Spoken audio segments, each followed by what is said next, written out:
네, 안녕하십니까. 바로 보는 실전 콘텐츠 준호플로의 지역 강의. 예, 오늘은 드디어 2018년 하반기 금융권 신호탄입니다. 네, IBK 기업은행 자기소개서 문화문서이고요. 그리고 일반 금융영업입니다. 예, IT 분들도 좀 참고 삼아서 들을 수 있는 강의니까 이제 좀 많이 참고를 해주시고요. IT도 금방 만들 수 있습니다. 네, 그리고 작전명 1, 2번 항목에서 IBK 기업은행은 예대율 규제가 없고 중소기업 재정자금 지원으로 중소기업에 대한 대출이 활성화됐고 이 때문에 자 따라하세요. 철저한 여심 심사와 리스크 모니터링이 중요함을 뭐하는 듯이 안다는 듯이 써라. 어디 항목을? 1, 2번 항목을 시작하겠습니다. 자, 제 강의는 1.25에 1.5배속 들어주시고요. 제 합격 후기를 보시면 가장 실질적인 콘텐츠를 제공하는 강의고요. 내 마음을 알아주는 의지할 수 있는 취업 멘토링입니다. 그리고 1차, 2차 면접에 핵심을 파악해서 명확한 합격을 하게 해주고요. 그리고 업계 최고의 회사의 최종 합격을 하게 해줍니다. 그리고 원하는 곳에 합격한 그런 강의입니다. 네, 자 이제 금융권 이제 은행 시작인데 이제 제대로 한번 여러분들의 성공 취업 이제 이런 IBK나 좋은 은행들 취업을 위해서도 이 준호플로가 달려갈 것을 약속드리면서 강의구 한번 외쳐보겠습니다. 다 같이 따라하세요. 합격되고 안 되고는 종이 한 장 차이다. 자, 준호플로가 말하는 자기소개서는 뭐다? 마지막에 중요한 항목에서 뭘 해야 된다? 임원의 내리를 흔들면서 얘가 어떻게 이런 내용까지 썼지? 이런 자그마한 자소서의 한 단어로 어디까지 간다? 면접에서 쉽게 풀리고요. 최종 면접에서 쉽게 되는 방법. 마지막 최종 의사결정권자 그 사장. 뭐 금융회사면 뭐 지주회장. 지주회장까지는 아니죠. 어쨌든 그 회장들이나 사장들의 그 임원진에 딱 마음에 드는 그런 자소서를 만들기 위해서 제가 이런 강의를 계속 제작하고 있는 거고요. 자, 여러분들은 그러면 어떻게 해야 되느냐? 단편적으로 이 회사에 대한 내용만 쓸 게 아니라 어, 이 회사, 이 산업의 본질은 뭐지? 그거를 어, 단편적으로 적어가지 말고 어, 이제 체계적으로 이제 조감하듯이 본질을 꿰뚫는다듯이 이해한다는 듯이 자소서를 쓰면 되는 겁니다. 그래서 제가 지금 이 기업은행 자소 만들면서 나름의 정성을 쏟았고요. 여러분들은 이거에 따라서 철저하게 이 여심 심사나 사후 리스크 모니터링 금융법 같은 것들을 조금 연구해 볼 필요가 있는 거예요. 왜냐? IBK는 기업 좋은 은행이니까. 자, 그래서 1번 중요도 순서대로 하겠습니다. 1, 2 아주 친절하게 1, 2번 순서를 해줬고요. 그 다음에 3, 4, 2 순서인데요. 자, 1번 IBK 기업을 지원한 이유와 입행 후 IBK 기업은행에서 이루고 싶은 목표에 대해 설명하여 주십시오. 이 지원 동기랑 목표 이제 400자씩 쓰는데요. 네.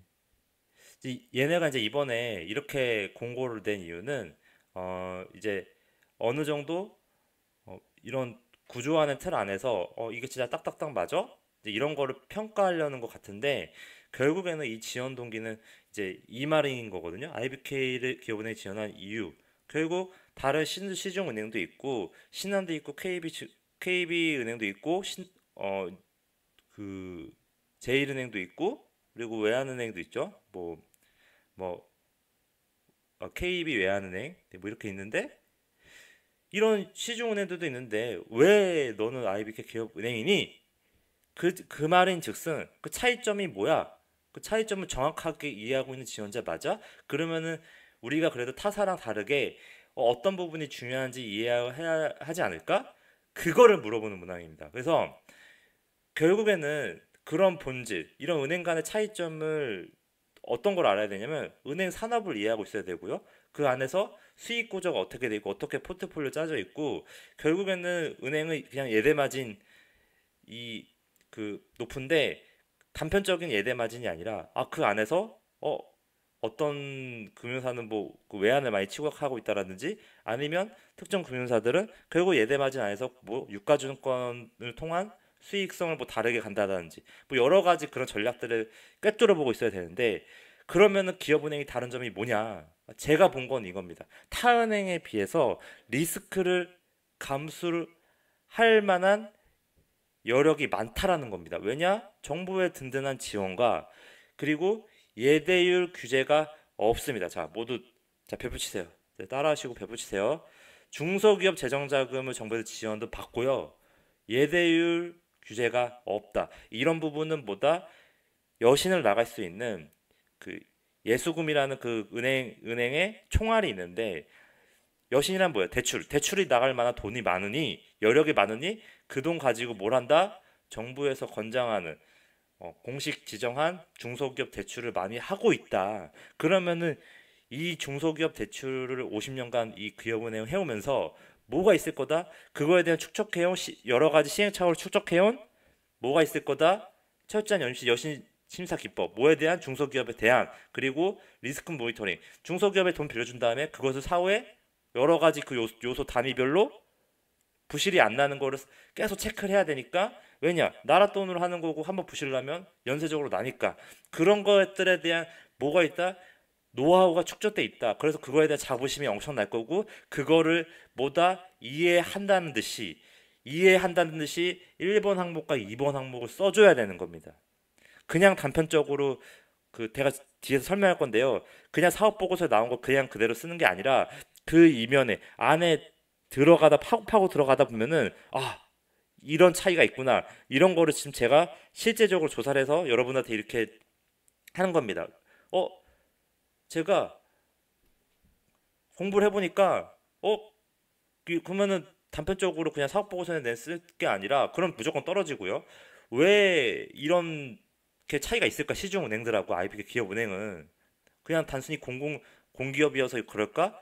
공기업이라서 그럴 수도 있지만 그 차이점 알아야 되는 겁니다. 왜 얘네들은 그 시중은행들처럼 그 고객한테 계좌도 많이 만들려고 하고 그 고객 위주의 예수금 하지 않을까? 예대율에 대한 규제가 없기 때문에 그랬던 겁니다. 그냥 중소기업 대출을 많이 하고 일반 그 지점에서 고객들한테 이렇게 카드 만들고 생각보다 통장 만들고 저축을 많이 하라는 걸 많이 권장하지 않거든요. 그거에 대한 이면을 이해하고 있어야 된다. 자, 서론이 길었고요. 그래서 이제 이거에 대한 본질을 이제 깨닫기 위해서 차근차근히 나아가 봅시다. IBK 기업은행과 시중은행의 차이점은 예대율, 즉 대출 잔액과 예금 잔액 분의 대출 잔액의 규제가 없고 중소기업 재정자금을 정부에서 지원받을 수 있는데 이 말은 즉슨 고객 예금을 고금리로 줘서 묻어둘 필요도 없고 그러니까 예수금을 많이 쌓아둘 필요도 없고 중소기업에 대한 대출을 많이 해도 된다는 의미인 거 아니? 넌 이거 진짜 알고 지원한 거니? 그냥 IBK라고 해서 그냥 지원한 거 아니야? 공기업이고 좋으니까 지원한 거 아니야? 너가 이런 것도 알아보기 귀찮은 거지 너는? 그거를 물어보는 게 1, 2번인 겁니다. 자, 그런 것을 이해하는 것처럼 최대한 지원 동기를 좀 써줘. 그리고 더 중요한 것은 우리는 예대율 규제가 없고 중소기업 재정자금 지원 받기 때문에 대기업이 아닌 중소기업 대출이야. 그래서 결국 대기업은 안정적이고 캐시플로우가 좋으니까 심사를 그렇게 까다롭게 할 필요가 없거든.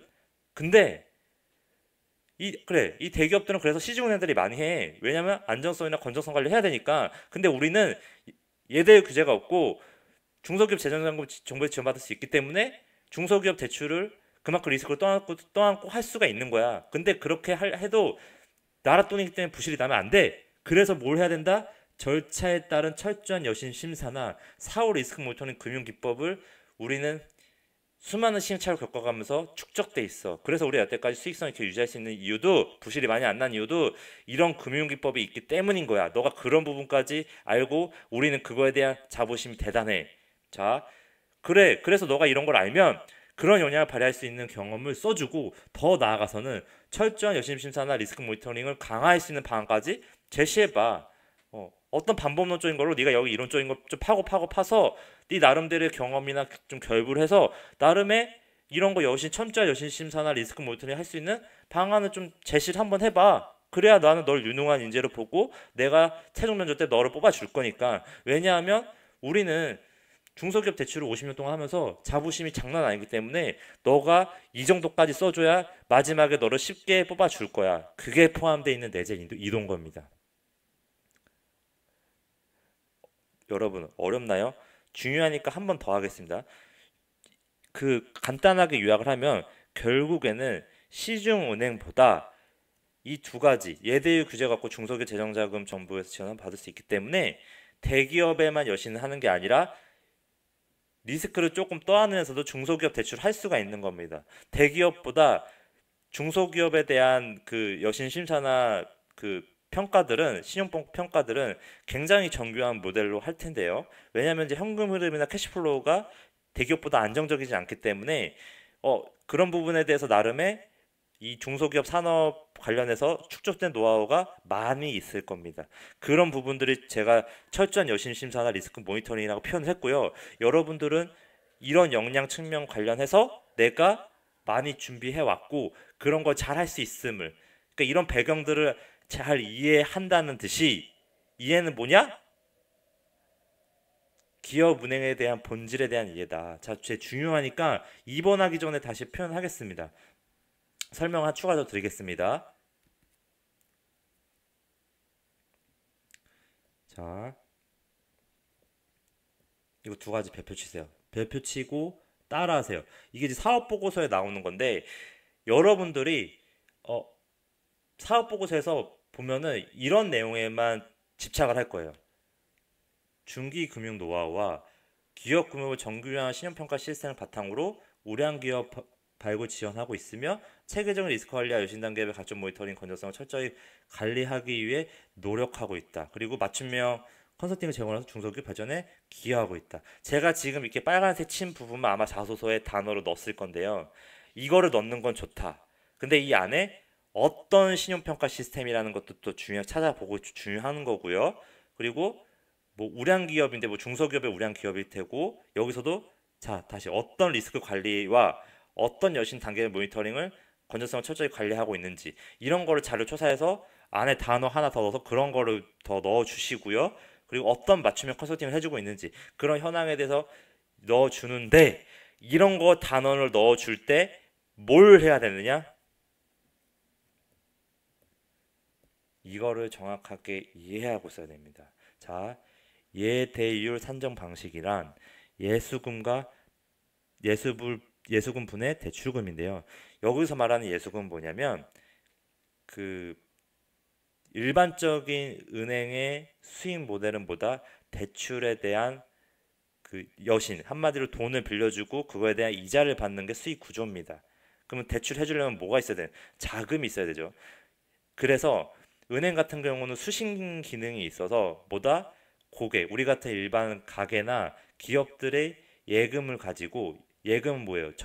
적금이랑 정기 적금이랑 저축을 하게끔 해서 그 돈을 가지고 총알을 가지고 대출로 싸준다.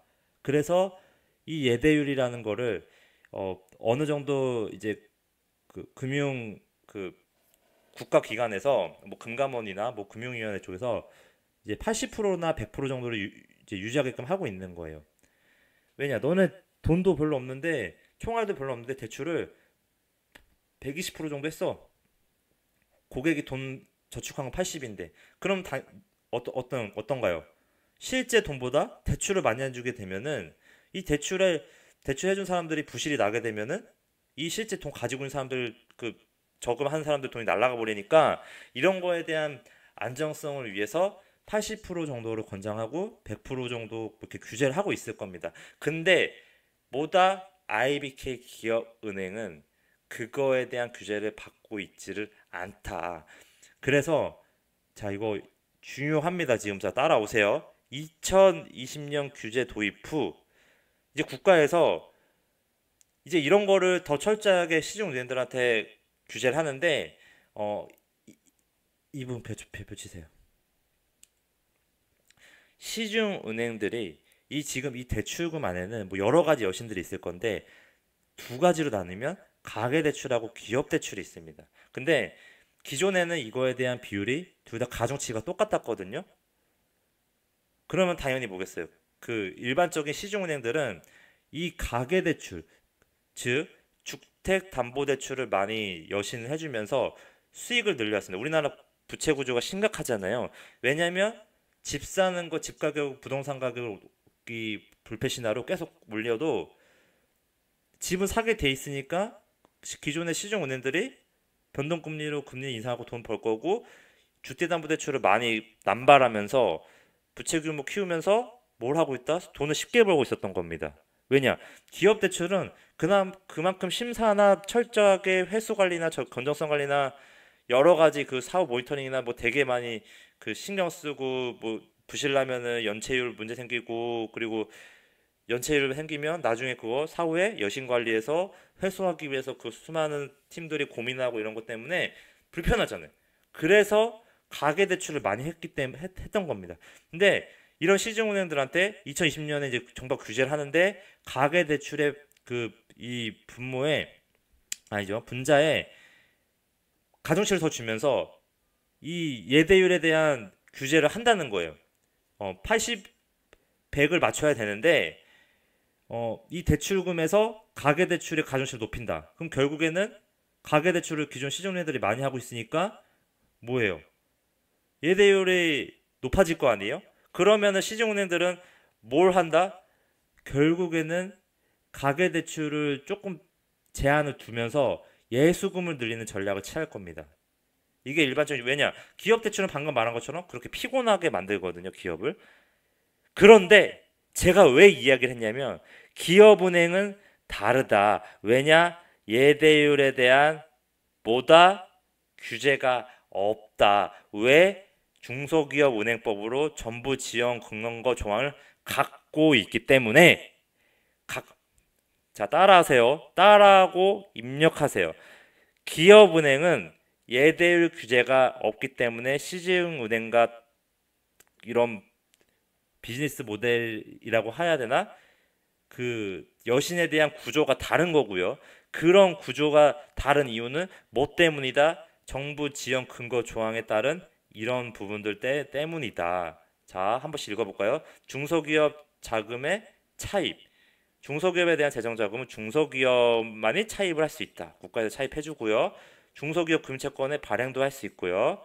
예, 채권 발행까지 해주고 그리고 그거는 중소기업의 자본금과 적립금의 합한 금액의 20배까지 안정적으로 이 예수금을 조달할 수 있는 게 지금 이렇게 있는 겁니다. 둘 다. 그리고 이런 채권에 대해서 정부가 보증까지 써준답니다. 예.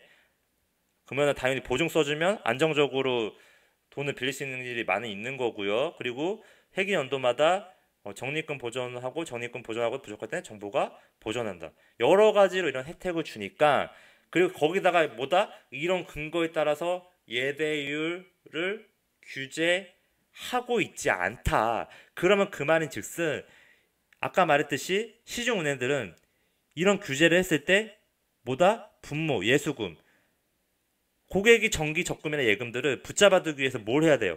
고금리 정책을 써야 돼요. 그러니까 정기 적금에 대해서 만약에 기업은행이 그냥 대충 2% 정도만 줘도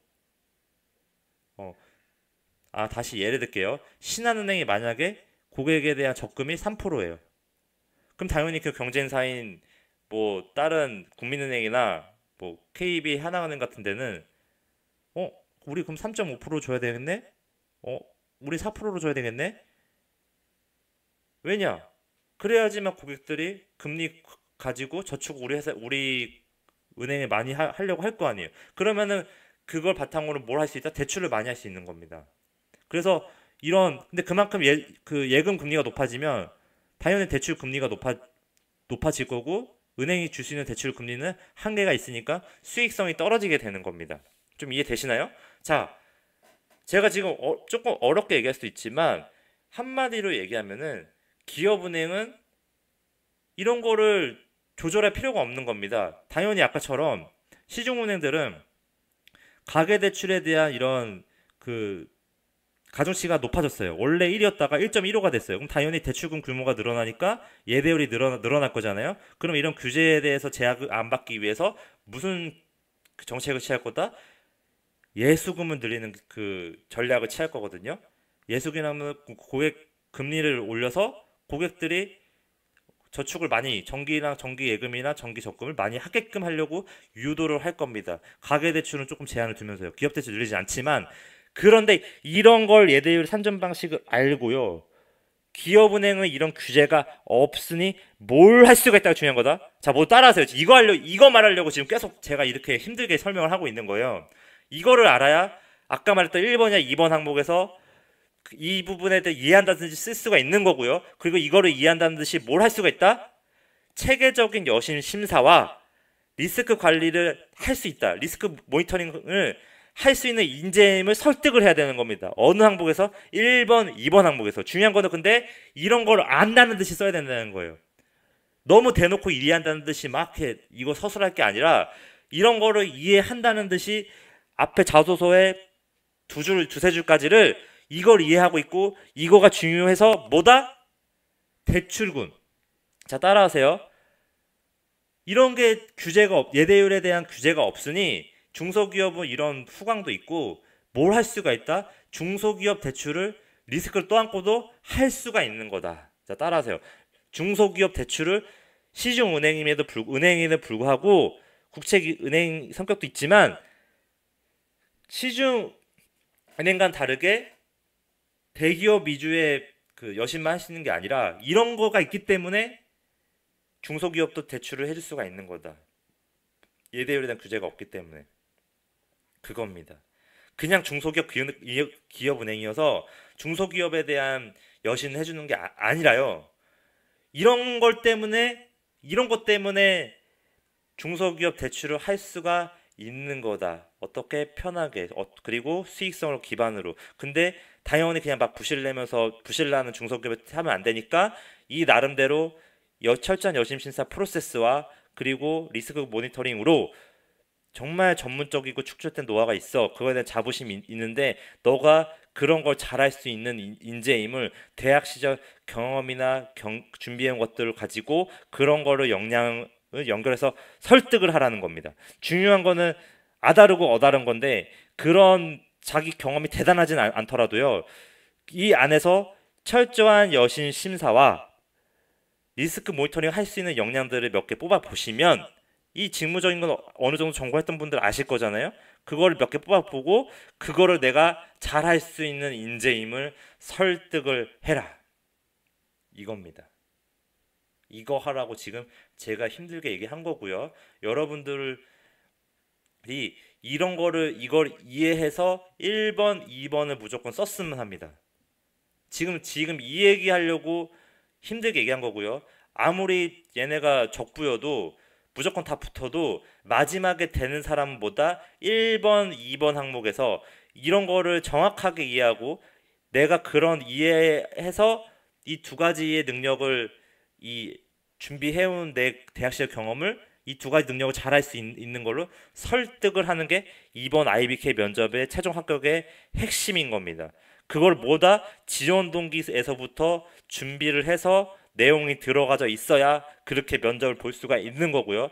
그럼 내가 준비한 거 가지고 철저한 여신 심사나 모의든 금융기업 이렇게 제가 뭉뚱그려서 얘기했지만 이 여신 심사를 잘하기 위해서 당연히 신용분석사라는 자격증도 있고 뭐 신용분석 관련된 그 자격증, 기업분석 자격증이 있을 수도 있고요. 여러 가지 그 전문적인 분야잖아요. 세부적으로 잘할 수 있는 거를 자기가 그 역량이나 자격증이나 뭐 자격 요건들을 좀 챙겨보고 이 두 가지를 잘할 수 있는 요건들에 뭘 한다? 자기 경험으로 이 역량들을 잘할 수 있는 인재임을 설득하면 되는 겁니다. 어디서 1, 2 목표도 똑같은 거고요. 여기서 4번 채용 이유도 똑같은 거고 학업 및 교내 활동, 대외 활동, 기타 금융권 준비도 모두 거기 안에서 되어야 되는 겁니다. 근데 여러분들이 그럼 저는 이게 일반 금융 영업인데 여기서 보면 이렇게 기술금융도 있고 가계여신 개인 상품 개발도 있는데 그러면 개인 금융 살 거면은 당연히 이거에 집중해야 되는 거 아닌가요?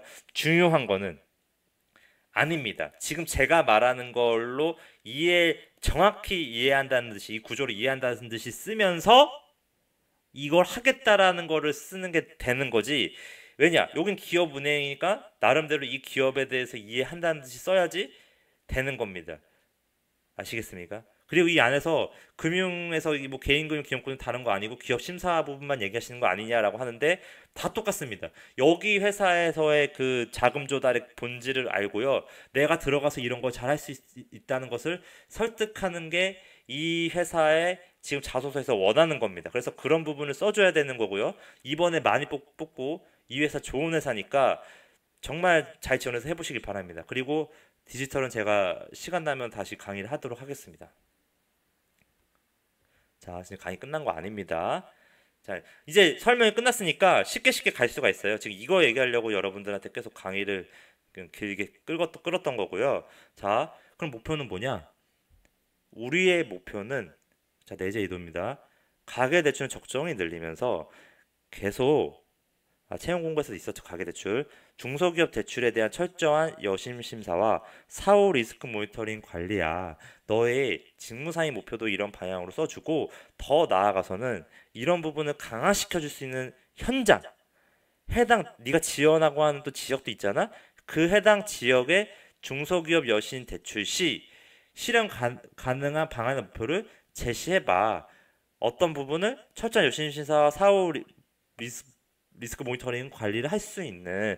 그럼 그 말은 즉슨 너가 만약에 어떤 지역에 살고 있는데 뭐 안산이면 안산, 시흥이면 시흥, 거기 공단이나 이런 중소기업들이 많을 거잖아. 그럼 당연히 그쪽에서 어떤 중소기업 산업군이 많은지 보고 그런 산업군들은 뭐다? 어떤 그 리스크 모니터링 관리나 신용 관리 측면에서 이런 산업들은 뭐 캐시플로우나 산업 구조에 따라서 이런 그 신용 리스크 뭐 이런 리스크가 있을 거야. 너가 그런 부분에 대해서 좀 디테일하게 좀 조사를 해서 어 내가 이 지역에서는 이런 그 기업들이 많으니 들어가게 되면 이런 신용 리스크가 있고 이런 리스크도 있고 이런 신용 분석을 해 이런 부분이 있기 때문에 이런 신용 기법으로 여신을 심사해서 이렇게 하겠다. 아니면 이런 기업들한테 나름의 금융 상품 구조에서 이런 구조로 여신 한번 해보고 싶습니다. 이런 식의 전략을 제시할 수 있는 인재. 여러분들이 금융 자격증 따고 근데 이렇게까지는 제가 지금 너무 지금 그 뎁스 있게 들어간 것 같은데 그래도 생각은 한번 해보라는 겁니다. 내가 들어가서 중소기업 이 지역을 지원을 했는데 그럼 당연히 내가 이쪽 지원 이제 발령 받았을 때 내가 다음에 이쪽 지역의 중소기업들을 심사하고 그 지역들한테 뭐 몇십억씩이든 이렇게 대출을 해줄 건데 그러면은 그 안에서 뭐 여러 가지 법률적인 거나 뭐 민산법인 거나 뭐 중소기업 법이든 뭐 관련 법규를 정확하게 이해하는 능력도 중요하겠지만 중요한 거는 뭐다? 내가 들어가서 철저하게 여신심 살 거고 리스크 모니터링이나 이제 이런 그 리스크 관리를 할 건데 그런 걸 내가 이 실무자로서 이미 그런 반법론적인 것들 뭐 자격증에서 그런 걸 하셨다면 조금 뭐 대학교 때 있었다라면 그런 거 하시는 거고요.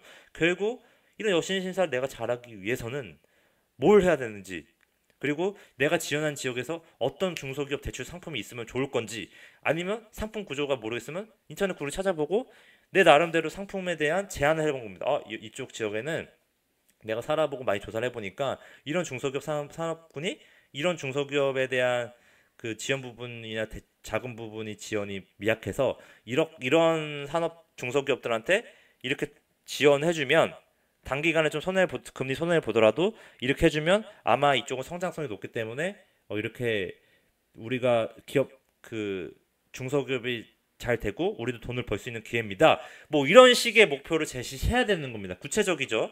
여러분들 기업은행 가려면 이 정도까지 해야 되는 겁니다. 여러분들이 스펙 좋고 스카이 나오고 학점 높고 여러 가지 조건이 괜찮으시면은 했는데 제가 봤을 때는 이 IBK 기업은행은 정말로 좋은 은행이기 때문에 마지막 면접 가면은 괜찮은 사람들이 되게 많을 겁니다. 그 안에서 내가 되는 이유.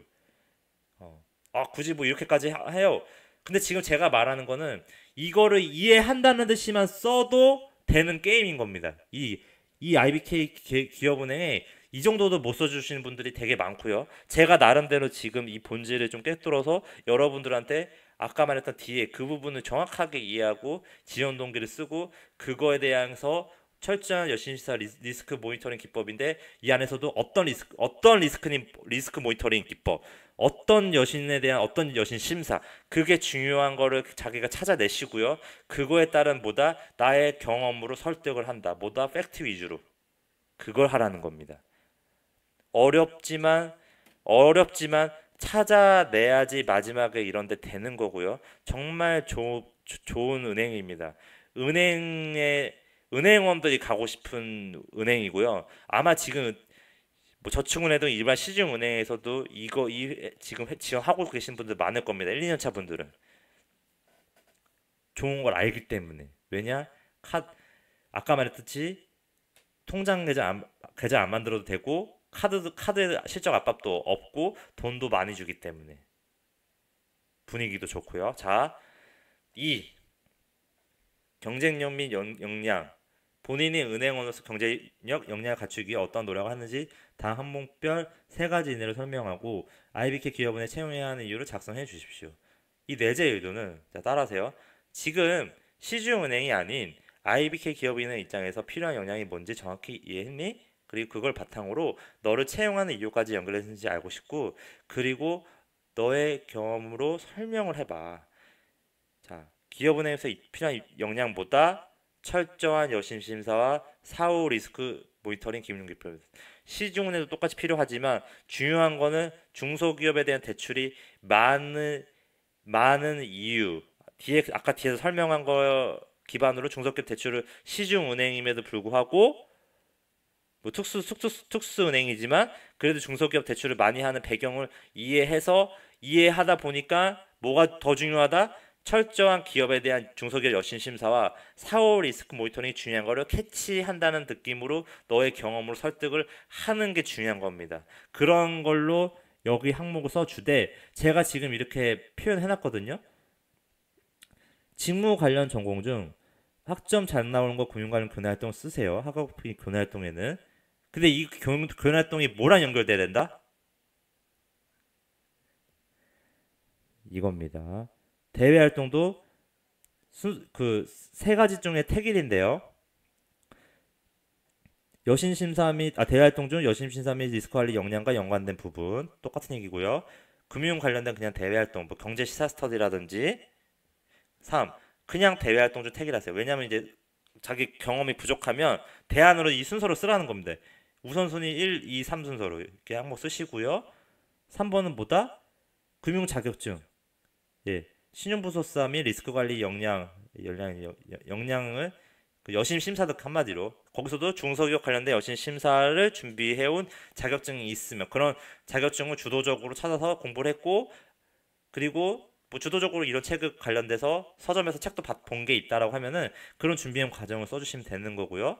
그리고 이런 게 없다라고 하면 중소기업 특정 산업 관련 깊이 있는 관심 써주시면 돼요. 이런 게 없으면 대외활동 써주시면 되는데 되도록이면 이번 안에서 끝냈으면 좋겠습니다. 이거는 아니면 내가 중소기업 관련돼서 깊이 있는 관심 뭐 독서나 좀 신용분석이나 나름의 이런 리스크 관리 측면에서 금융기법 관련된 책을 읽은 게 있으면 근데 그런 것들을 준비하는 과정에 써주면 되는 겁니다. 자, 그래서 3번의 채용 이후에는 결국에는 중소기업 대출에 대한 철저한 여신 심사 및 그 사후 리스크 모니터링 잘하시는 인재임을 이 4번의 채용 이후에 써줘야 되는 겁니다.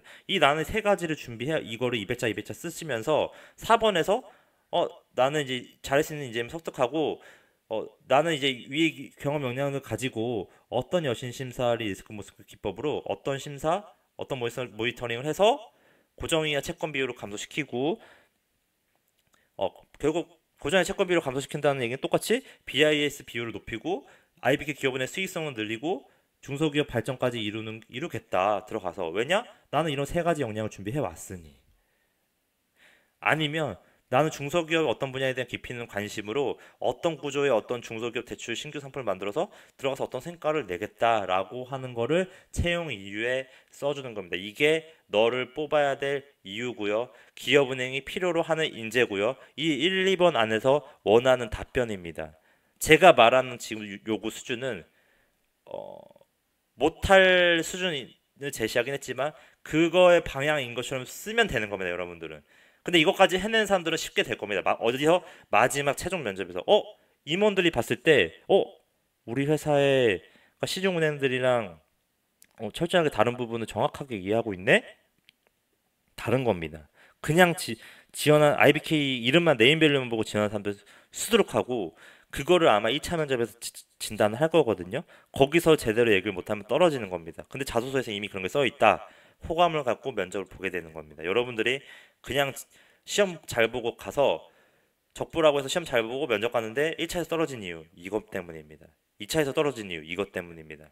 그래서 결국에는 중소기업 대출 신규 상품까지 만들어서 들어가서 어떤 성과까지 내겠다까지 채용 이유를 써주면 더 이상 면접을 준비해도 안 해도 되는 겁니다. 거기까지 갔으면 합니다. 왜냐?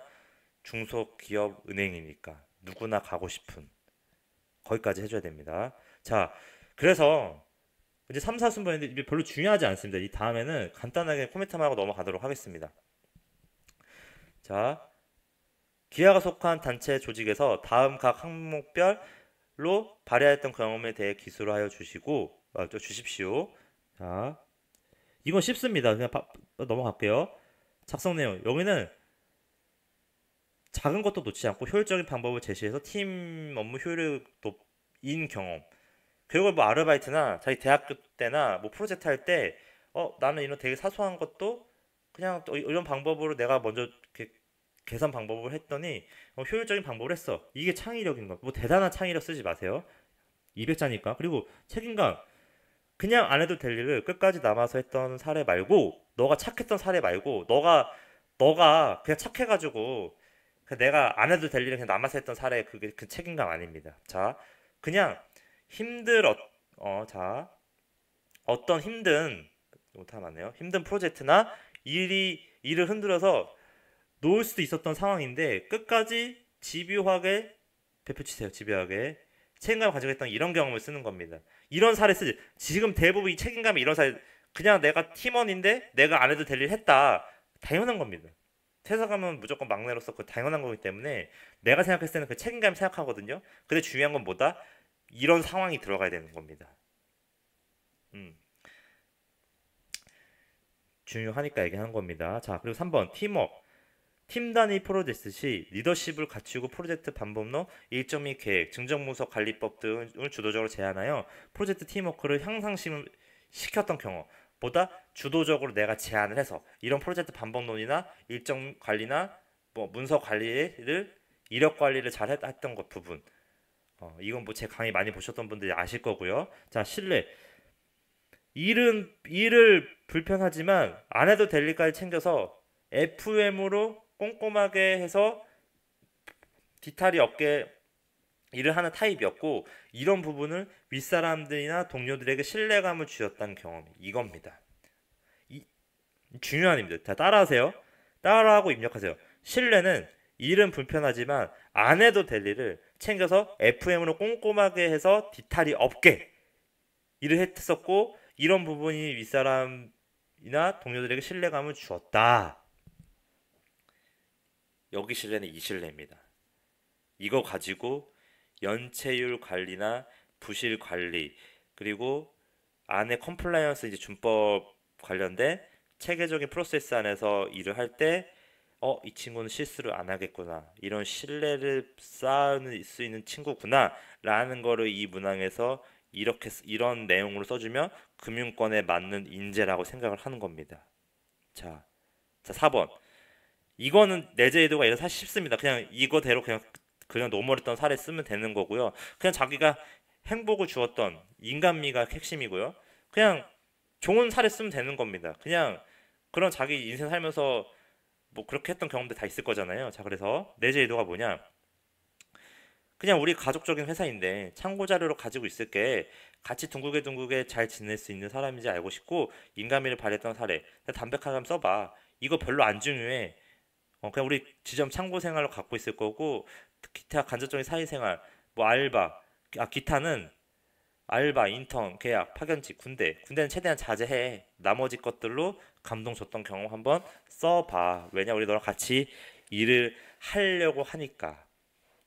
중요하지 않습니다. 자, 채용 공교. 자, 여기서 뭐 중요한 건 없고요. 뭐 이 공고 안에서 제가 아까 말했지만 결국에는 기업 은행만이 가지는 본질을 그 사업 구조에 대한 뭐 대출 구조에 대한 자금 조달의 이해를 정확하게 하는 게 더 중요하다라는 거 이해하시면 되고요. 이건 아까 설명드렸으니까 넘어가겠습니다. 이 부분은 좀 중요하니까 좀 별도로 자기가 찾아서 한번 봐 보시고요. 자, 그래서 추가적으로 좀 보강 설명을 하면은 결국에는 여기 이게 지금 예대 마진이거든요. 자, 자산운용 자금 조달 결국 20배에 달하는 중소기업 채권 발행 한도까지 한대가 있다. 총알이 많다는 거예요. 돈을 대출해줄 여력이 많다는 거예요. 그래서 그리고 아까 말했죠. 이 예대율을 시중은행들은 80에서 100을 채워야 되는데 자 중소기업은행 규제가 없다 보니까 200을 초과하죠. 이 말인즉슨 결국에는 이 예수금 보세요. 예수금이 계속 이렇게 증가를 하고 있는데 어, 일반 시중은행들은 이 예수금이 만약에 지금 여기서는 지금 단위 빼고 그냥 쉽게 할게요. 이 9만 107이면 대출금도 그만큼 9만 107보다 낮게 가거나 똑같이 유지를 해야 되거든요. 거의 낮을 거예요. 그 말이 즉슨 고객의 예수금, 정기예금이나 이런 총알을 많이 받아서 이 말은 여기 지금 여기 정기 적금이랑 예금입니다. 지금 잘 모르시는 분들도 있을 수 있어서 결국 예수금, 적금이나 예금을 총알을 많이 받아서 뭘 한다? 대출을 해줘야 되는데 시중은행들은 대출에 대한 제약이 있는 겁니다. 그렇기 때문에 아까 말했던 이 가계대출이나 기업대출에서 보다 기업대출을 많이 하지 않고요. 가계대출로 돈을 벌어 오려고 했던 겁니다. 쉽게. 왜냐? 그러면 기업대출 많이 해도 되는 거 아니냐? 근데 기업대출을 아까 말했듯이 돈을 나갔을 때마다 그 철저한 여신심사 프로세스 때문에 체크 단계별로 수많은 그 점검을 신용평가를 해야 돼요. 심사위원회 심사도 받아야 되고 금액별로 그 심사 받은 이후에도 그 마지막에 큰 금액이면 임원단까지의 그 승인 신용위원회까지 열어가지고 그거에 따른 나중에 여신 승인을 하는 절차적인 엄청난 뭐 감사도 사전 감사도 받아야 사후 감사도 받아야 되고요. 여러 가지 리스크가 있는 겁니다. 그래서 이 시중은행들은 그냥 가계 대출로 돈을 벌려고 하는 니즈가 많이 있을 거예요. 그래서 그치만 보다 대출 채권을 얘네들은 예대율 규제를 받지 않기 때문에 이렇게 유지를 하고 있다라는 겁니다. 자, 그리고 여기서 한 가지 첨언하자면 유가증권이 그 좀 잠깐 감소됐지만 최근에 증가하고 있잖아요. 이거에 대한 이면도 좀 알아야 되는데 결국에는 이 대출 채권들로 중소기업은행은 시중은행 가계대출과 다르게 중소기업 대출 채권이나 이런 게 많아서 기업 여신도 많이 하고 있는 편이지만 요즘에 시중은행들이 결국에는 이 유가증권 결국 예대 마진에 따른 그 이자 수익이 아니라 이런 유가증권에 따른 뭐 IB 뭐 대규모 투자 그래서 이런 비이자 수익을 늘리기 위한 그 일환으로 IBK 기업은행도 이제 이런 부분을 늘려서 그래서 뭘 하고 있다? 이렇게 IB 인력을 더 뽑고 있는 겁니다. 이런 전략으로 결국에는 이제 포트폴리오 관리 들어가는 거고요. 이 안에서도 그런 걸 캐치할 수 있어야 되는 겁니다. 자, 그리고 한 가지 더 첨언하자면 안전적인 수익성을 낼 수 있는 이유는 뭐다? 자, 모두 따라하세요. 동행은 정책금융기관으로 정책성 자금 지원을 수행하고 시장성 조달 비중이 상대적으로 높음에도 시중은행에 비하여 높은 수준의 님을 보여왔다. 네, 순이자 마진인가 아마 그럴 거예요. 그리고 틀리면 죄송합니다. 자, 중소기업 위주의 대출 구성으로 대출금리가 높은 가운데 예대율 규제를 받지 않아. 배표치세요. 중소기업 위주의 대출 구성으로 대출 금리가 높다. 이건 당연히 지금 아시는 거죠. 중소기업들은 당연히 뭐예요? 일반적인 대기업보다 대출 금리가 높죠. 왜냐? 돈을 못 벌고 그만큼 안정성이 떨어지기 때문에 금리가 높을 수밖에 없는 거예요. 돈을 꺼줄 때는. 우리가 친구한테 돈을 꺼줘도 이 친구가 연봉이 6천인 사람하고 1억인 사람하고 당연히 금리가 다를 수밖에 없겠죠. 이 친구가 더 잘 갈 것 같으니까 1억인 사람이. 자, 그렇기 때문에 대출금리 높다. 그러면 수익성이 높다는 거죠. 근데 뭐다? 예대율 규제를 받지 않아. 예대율 규제를 받지 않는다는 의미는 그만큼 고금리 예금 비중이 낮다라는 겁니다. 이거 되게 중요합니다. 다시 설명하겠습니다. 자, 고금리 예금 비중이 낮다는 거는 결국에는 예대율 규제를 받지 않기 때문에 아까 말했던 이 분모를 키울 필요가 없는 겁니다. 분모를 키워야 당연히 예대율을 낮출 수가 있는 거잖아요. 근데 얘네는 규제가 필요 없기 때문에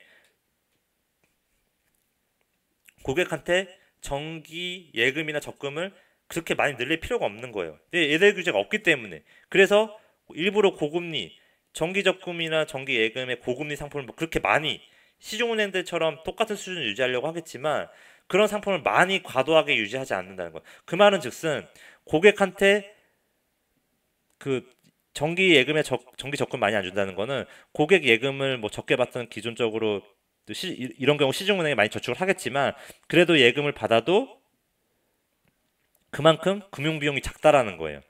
어, 고객의 돈에 대한 예금 금리를 적게 주니까 그만큼 이 회사 측면에서 봤을 때는 작은 돈으로 돈을 조달을 쉽게 할 수 있는 겁니다. 왜냐면 이자 많이 안 주고 그 돈으로 대출해주면 되는 거니까. 지금 이해되셨나요? 그만큼 어, 예대율 규제가 없는 게 정말 이 IBK 기업에서는 엄청난 큰 장점인 겁니다. 그런 부분 정확하게 이해하고 있고요. 그래서 그럼 고금리 예금을 굳이 금리 같은 걸 조절해서 이 고객 이탈을 안 막아도 되겠네? 예금 적금에 대한 총알을 안 막아도 되겠네? 왜냐? 예대 규제가 없는데 뭘로 자금을 조달한다? 지적 금융을 통한 자금 조달 금리가 나타난. 왜냐? 신용등급이 지금 AA인데요. 제가 자료를 봤을 때는 그러면 당연히 국책은행이고 신용등급이 높기 때문에 조달금리가 굉장히 낮게 특정되어 있을 겁니다. 지정금융. 그래서 이런 걸로 돈을 자금 조달할 수 있는 여력이 다른 타은행보다 더 크다. 왜?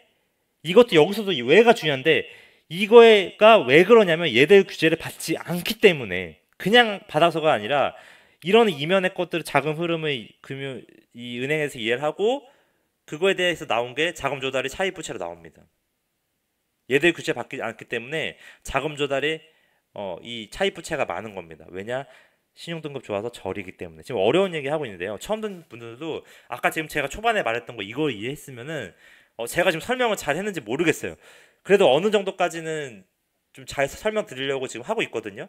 예, 이런 부분으로 좀 이거를 본질을 이해하고 이 산식에서의 나름 시중은행과의 다른 점을 좀 깨달았기만 하셨으면은 그거에 대해서 1, 2번 항목을 이해한다는 듯이 쓰고 이해하는 걸 철저한 여신 심사와 리스크 관리의 역량을 뭐다 아까 말했던 단편적인 그냥 그렇게 철저한 여신 심사나 리스크 관리라는 단어 쓰지 말고 그 안에서 세부 항목에서 그 세부 이름 어떤 여신 심사 기법 어떤 리스크 관리 기법까지 써주고 그거에 대한 자신의 경험으로 설득까지 한다.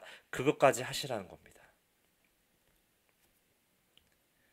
네, 이건 당연히 이제 대손 부담으로 대손 충당금을 많이 쌓겠죠. 중소기업 대출이니까 이제 안정적이지 않으니까 이제 대손 충당금 적립을 많이 할 겁니다. 그래서 ROA가 이제 수익성은 높지만 시중은행과 이제 비슷한 수준일 겁니다. 자, 이제 이건 한번 보시고요. 예. 정지해서 한번 보세요. 지금 말을 많이 해가지고 아까 똑같은 얘기 하는 겁니다. 결국에는 이런 노력들을 지금 결국 중요하게 생각하고 있다. 그리고 정부 지원 가능성이 높기 때문에 안정성 좋은 회사고요. 한번 보시고요. 물 한잔 하겠습니다. 네.